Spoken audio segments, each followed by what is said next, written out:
সবার সামনে শালমণিকে মেরে উচিত শিক্ষা দিল গঙ্গা। হ্যাঁ বন্ধুরা, এমনটাই দেখা যাবে। তাই সম্পূর্ণ জানতে ভিডিওটিতে লাইক দিয়ে চ্যানেলটি সাবস্ক্রাইব করে দেখতে থাকুন। গল্পের শুরুতে দেখা যাবে গঙ্গা জেঠুকে বলে, জেঠু, ভালোবাসা কি আর জোর করে পাওয়া যায় নাকি? তখন জেঠু বলে, ভালোবাসার জোর থাকলে তাহলে সেই ভালোবাসা পাওয়া যায়। এটাই হলো পৃথিবীর সব থেকে বড় সত্যি। তখন তো জেঠুর মুখে এই কথা শুনে গঙ্গা অবাক হয়ে যায়, চোখ দিয়ে জল পড়তে থাকে। তখনই পিয়ালি পকোড়া ভাজা নিয়ে আসে। তখন জেঠু বলে, পিয়ালি, পকোড়া ভাজা নিয়ে এসেছো? তখনই দেখা যাবে রূপালী বলে, বাবা, তুমি কিন্তু বেশি খাবে না। তখন জেঠু বলে, চুপ কর তো। তারপরে সবাই মিলে খুব আনন্দ করতে থাকে। তখন দেখা যাবে জেঠু সবার সঙ্গে গল্প বলতে থাকে। আর এইদিকে গঙ্গা মনে মনে ভাবে, এত ভালো একটা শ্বশুর ঘর আমি পাবো, আমি কোনোদিনও ভাবিনি। এই মানুষগুলো কত ভালো, এই মানুষগুলোর সঙ্গে আমি একসঙ্গে থাকতে পারবো সেটাও কি আমি ভেবেছি? ভাবিনি তো। তাহলে জেঠু যেটা বলছে, তাহলে এখন থেকে আমি সেটাই করব। এই বাড়িটাকে আমি আমার নিজের বলেই মনে করব। এই কথা ভেবে গঙ্গা খুশি হয়। তারপরে দেখা যাবে গঙ্গা সকাল সকাল উঠে ঘর মুছছে। তখনই বড়মা এসে বলে, গঙ্গা, তুমি ঘর মুছছো কেন? এটা তো কাজের মানুষের কাজ। তখন গঙ্গা বলে, না না বড়মা, এই বাড়িটা তো আমাদেরও, আপনারা তো বললেন। তাহলে আমার যখন বাড়ি, তাহলে আমি এতটুকু করতে পারবো না?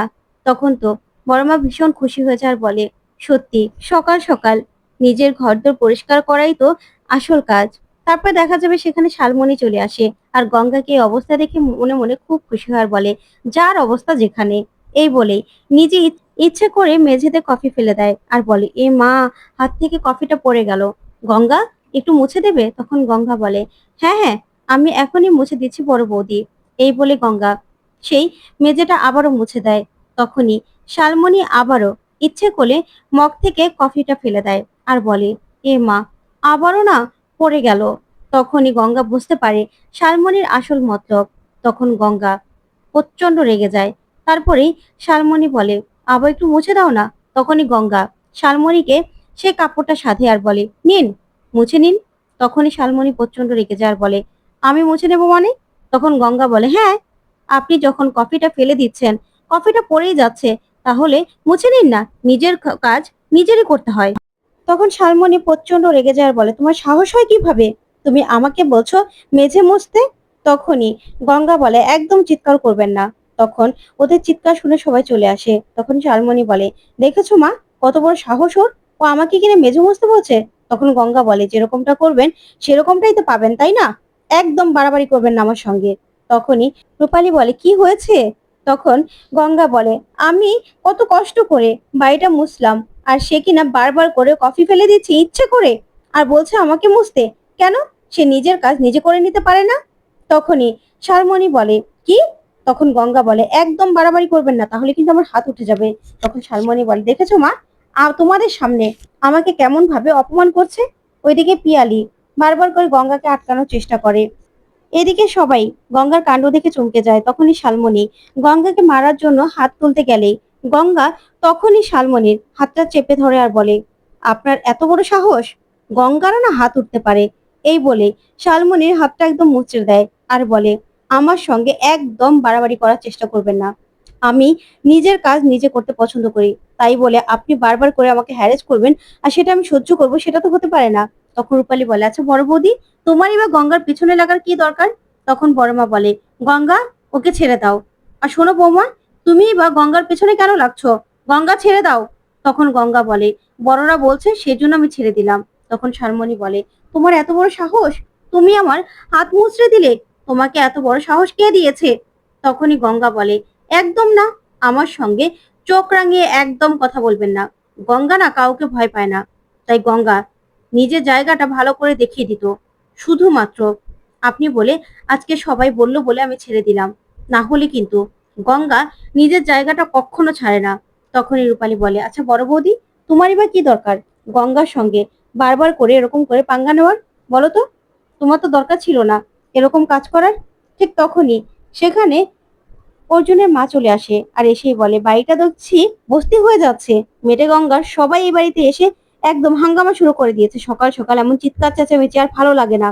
তখনই শালমণি বলে, দেখো না কাকি, আমার হাতটা মুচড়ে দিয়েছে একদম, কি অবস্থা। তখনই অর্জুন সেখানে চলে আসে আর এসে বলে, এখানে কি হয়েছে, সকাল সকাল এত চিৎকার চেঁচামেচি কেন?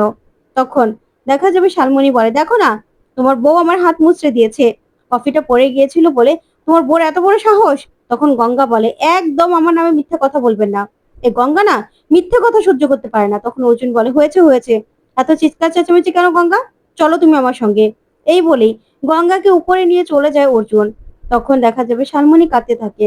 ওইদিকে গঙ্গাকে আনার পরে গঙ্গা বলে, সবসময় শুধু গঙ্গার সঙ্গে চিৎকার চেঁচামেচি করতে পারেন তাই না, কেন আপনার বড় বৌদিকে কিছু বলতে পারলেন না? তখন অর্জুন বলে, আমি বলবো? তখন গঙ্গা বলে, হ্যাঁ, এখানে তো আমার কোনো দোষ ছিল না। তখনই রূপালী বলে, হ্যাঁ দাদা ভাই, এখানে গঙ্গার কিন্তু কোনো দোষ ছিল না, বড় বৌদি তো বারবার করে কেন মেঝেতে কফি ছুড়বে, কেন? তখনই দেখা যাবে সবাই মিলে গঙ্গার হয়ে কথা বলে। তখন অর্জুন বলে, শোন, তোদের লাই না ও এত বার বেড়েছে, ওকে এত মাথায় তুলবি না। তখন সবাই মিলে বলে, কেন মাথায় তুলবে না কেন? তারপরেই দেখা যাবে মালা বড় বৌদির মতো করে অভিনয় করে দেখাতে থাকে। তখন অর্জুন বলে, এই তোদের লাই পেয়ে না গঙ্গা এত মাথায় উঠেছে। শোন, গঙ্গা গিয়েও তো নিজের পায়ে দাঁড়াতে হবে, তাই না? এইভাবে অন্যের উপর আর কতক্ষণ এরকম করবে, আর কোনো চিৎকার চেঁচামেচি চলবে না। তখন গঙ্গা বলে, কেন, আমি তো আমার পায়ে দাঁড়িয়ে আছি। তখন অর্জুন বলে, একদম কথা বলবে না, এই পায়ে দাঁড়ানো আর ওই পায়ে দাঁড়ানো এক নয়। তখনই জেঠু সেখানে আসে। তারপরেই গঙ্গা বলে, কেন, কোন পায়ে দাঁড়ানোর কথা বলছেন, আমি কি বুঝবো না? তখন জেঠু বলে, গঙ্গা, এই পায়ে দাঁড়ানো আর ওই পায়ে দাঁড়ানো কিন্তু এক নয়। তখন গঙ্গা বলে, আমি জানি জেঠু, রোজগার করা তো ঠিক আছে, বড়দাদা বাবুর ওই রেস্টুরেন্টে তো আমার কাজটা রয়েছেই, সেই কাজটা না হয় আমি করে নেব। তখন অর্জুন বলে, না, সেটা হবে না জেঠু, তোমার সঙ্গে আমার কথা আছে। তখন জেঠুকে অর্জুন বলে, জেঠু, গঙ্গাকে যে করি হোক লেখাপড়া আমাদের শিখিয়ে তারপর নিজের পায়ে দাঁড় করাতে হবে। এইভাবে দাদা ভাইয়ের যদি রেস্টুরেন্টে যায়, তখন বড় বৌদি ওকে কিছুতেই টিকতে দেবে না। তখন বড় বৌদি ওকে চোর বা কিছু না কিছু অপবাদ দেবেই। তখন এই নিয়ে আরো নানান ঝামেলা হবে, সেটা আমি চাই না। তাই চাই গঙ্গাকে যে করি হোক লেখাপড়া শেখাতে, ও যেন নিজের পায়ে নিজে দাঁড়াতে পারে। এইবারে যোগ্য ওকে করে তুলতেই হবে। তখনই জেঠু বলে, ঠিক বলেছিস, আমিও তোর সঙ্গে একমত। তখন অর্জুন বলে, তাহলে গঙ্গা কতটুকু লেখাপড়া করেছে না করেছে সেটা তো আমাদের জানতে হবে, তাই না? তাই তো গঙ্গাকে ডাকতে হবে। তখনই দেখা যাবে গঙ্গাকে জেঠু ডাকে। তখন গঙ্গা ভিতরে আসলেই অর্জুন বলে, আচ্ছা গঙ্গা, তুমি কতটুকু লেখাপড়া করেছো? তখন জেঠু বলে, হ্যাঁ গঙ্গা, তুমি কোন ক্লাস পর্যন্ত পড়েছো? তখন গঙ্গা বলে, এই 9 না 8। তখন জেঠু বলে, আশ্চর্য, ভালো করে বলো না, কোন পর্যন্ত লেখাপড়া করেছো? তখন গঙ্গা বলে, আমি কি জানি নাকি, এই পিয়ালি, তুই বল না। তখনই দেখা যাবে পিয়ালি বলে, আমি তো জানি না, তুই তো যতবার ফেল করেছিস। তখন গঙ্গা বলে, হ্যাঁ আমি কতবার ফেল করেছি আমি নিজেও তো জানি না। তখন শালমণি হাসতে থাকে আর বলে, নিজে ফেল করেছো ক্লাসে ক্লাসে, সেটা আবার এইভাবে বুক ফুলিয়ে বলছো, আমার তো হাসি পাচ্ছে। তখনই দেখা যাবে এই নিয়ে হাসাহাসি করতে থাকে শালমণি। তারপর রূপালী বলে, আসলে বড় বৌদি, তোমার না গঙ্গাকে নিয়ে হাসাহাসি করা একদম উচিত না, কারণ তুমিও তো ফেল করেছিলে তাই না? তখন তো শালমণি চমকে যায়। তখন রূপালী বলে, হ্যাঁ, তুমি তো গ্রাজুয়েশনটাও করতে পারোনি আর আমাদের কাছে মিথ্যা বলেছিলে। তখন শালমণি বলে, না না, আমি মডেলিং এর জন্য পড়ালেখাটা ছেড়ে দিয়েছিলাম। তখন রূপালী বলে, সেটা তো আমরা জানতাম, কিন্তু দাদা ভাই এটা তো বিয়ের পরে জানতে পেরেছে যে তুমি ফেল করেছিলে, পড়াশোনা ভালো না মোটেও, সেই জন্যই তো তুমি পড়াশোনাটা আর করতে পারোনি। তাই তুমি না গঙ্গাকে নিয়ে একদম হাসাহাসি করতে পারো না, কারণ গঙ্গা আর তুমি তো এক জায়গাতেই, তাই না? তখন শালমণি বলে, কি, তুমি গঙ্গার সঙ্গে আমাকে তুলনা করলে, তোমার এত বড় সাহস, আমার মতো মডার্ন শিক্ষিত একজন মেয়ের সঙ্গে এই বস্তির একটা মেয়ের তুলনা করলে? তখন জেঠু বলে, চুপ করো। তখনই জেঠু গঙ্গাকে বলে, শোনো গঙ্গা, তোমাকেও এই সমাজে চলতে হলে এই সমাজের মেয়েদের মতো ভদ্র শিক্ষিত হতে হবে। কিন্তু এই যে ওরা নিজে থেকে শিক্ষিত ভদ্র বলে, আমি না ভাবি না, ভাবতে পারি না যে ওদেরকে শিক্ষিত ভদ্র কে বলে। আমার কাছে এরা তো অশিক্ষিত, একদম বেপরোয়া। তখন তো শালমণি একদম চমকে যায়। তখন জেঠু বলে, শোনো গঙ্গা, তোমাকে এদের মতো হতে হবে না, কিন্তু পড়াশোনা করে এদের মুখে না একদম ঝামা ঘষে দিতে হবে। তারপরে রূপালীকে জেঠু বলে, তুই তো ওর দায়িত্ব নিতে পারবি তাই তো, তুই গঙ্গাকে পড়াশোনা করাবি। ওইদিকে শালমণি মনে মনে বলে, মেজুকাকে বলে যদি এদের অবস্থা আমি খারাপ না করেছি না, আমার নামও শালমণি নয়, এখনই মেজুকাকিকে এনে সবকিছু বন্ডল করছি। এই বলে সেখান থেকে শালমণি চলে যায়। ওইদিকে তখনই দেখা যাবে রূপালী বারবার করে এক এক রকম প্রশ্ন করতে থাকে গঙ্গাকে। তখন গঙ্গার প্রশ্নের উত্তর শুনে সবাই তো হাসতে থাকে, কি বলবে কিছুই বুঝতে পারে না, সবার মাথা খারাপ হয়ে যায়। তখন জেঠু বলে, আচ্ছা গঙ্গা, একটা কবিতা বলো তো। তখন গঙ্গার কবিতা শুনে অর্জুনও পুরো বেহুশ আর বলে এসব কি। তখন পিয়ালি বলে ওই যে আমাদের মা পা কাটা এক জেঠু আছে, সে আর কি করবে, সে বসে বসে এই কবিতাগুলোই বলে। ওইদিকে সবাই মাথায় হাত দিয়ে দাঁড়িয়ে থাকে। তখন অর্জুন বলে হয়েছে হয়েছে, তোমাকে আর কবিতা বলতে হবে না। ওইদিকে অর্জুনের মা এসে সবটা দাঁড়িয়ে দাঁড়িয়ে দেখতে থাকে। তখন শালমণিও গঙ্গার কথা শুনে হাসতে থাকে। তারপর দেখা যাবে শালমণিকে জিজ্ঞাসা করে যে রাষ্ট্রপতির নাম কি।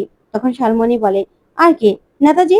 তখনই উদ্ভর উত্তর শুনে সবাই হাসতে থাকে। ওদিকে জেঠু বলে শোনো, তোমাকে আজকে থেকে পড়াশোনা করতে হবে। তখন গঙ্গা পা পেঁচিয়ে ধরে আর বলে না জেঠু, আমি পড়াশোনা করব না, আমাকে যা কাজ দেবেন আমি সব করব। তখন পিয়ালি বলে ওঠো।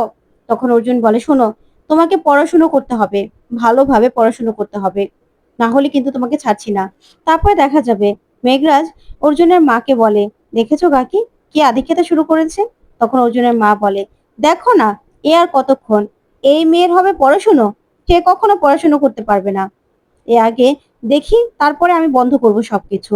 তারপরে দেখা যাবে জেঠু বলে শোনো গঙ্গা, তোমাকে পড়াশুনো শিখে সবাইকে মুখে একদম ঝামা ঘষে দিতে হবে, সবাইকে জব্দ করতে হবে।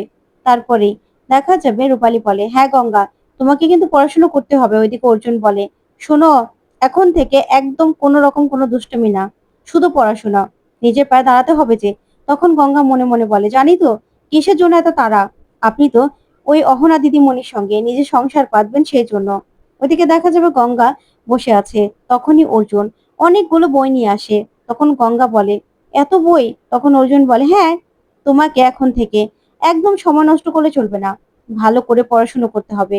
এই বলে অর্জুন গঙ্গাকে বলে তুমি আমার মান রাখতে চাও তো, তাই তোমাকে কিন্তু পড়াশুনো করতেই হবে। এই বলেই কবিতা শেখাতে থাকে গঙ্গাকে। তখন গঙ্গা বই গুনতে থাকলে অর্জুন বলে এগুলো গোনার কি আছে, এগুলো পড়তে হবে। তো বন্ধুরা কেমন লাগলো আজকের আপডেট, কমেন্ট করে জানাও। ধন্যবাদ।